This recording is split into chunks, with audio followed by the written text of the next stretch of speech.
नमस्कार सम्पूर्णमा। आज मिति 2081 साल फागुन महिनाको 12 गते नेपाल घर धादिङ रही हाल मलेसिया कुलालम्पुर आफ्नो कर्मथलो बनाउँदै आउनुभएकी एकदम मनकारी समाजसेवी व्यक्तित्व आदरणीय दुर्गा बास्कोटाज्यूले आज आफ्नो आमाको पुण्यतिथिको अवसरमा धनगढी 13 मा रहेको यस दृष्टि फाउन्डेसन नेपालमा रहेका असहाय आमा दिदीबहिनीहरू र बालबालिकाहरूको लागि बिहानीको मिठो भोजन सेवा अर्पण गर्नुभएको छ।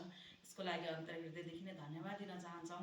खान पुगोस् दिन पुगोस्, यहाँहरूको साथ सहयोगमा हामीलाई निरन्तर रहिरहोस् र स्वर्गीय आमाको आत्मा शान्तिको कामना गर्दै उहाँको स्वर्गमा बास होस् भन्दै उहाँलाई हामी यो बत्ती बालेर उहाँको आत्मा शान्तिको कामना गर्नेछौँ।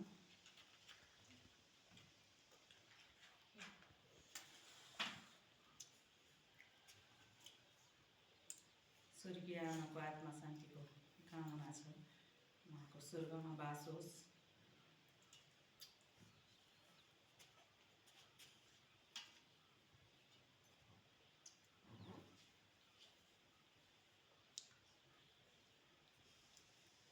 आमाको स्वर्गमा बास होस्। परिवारमा सधैँ उहाँको स्वर्गीय आमाको आशीर्वाद भगवानको कृपा दृष्टि सदा रहोस्।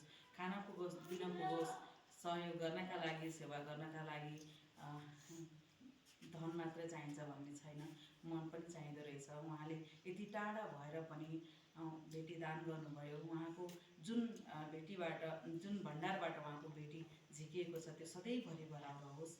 भगवानको कृपा दृष्टि सदा रहोस्। यो मिठो भोजन सेवाको लागि धेरै धेरै धन्यवाद दिन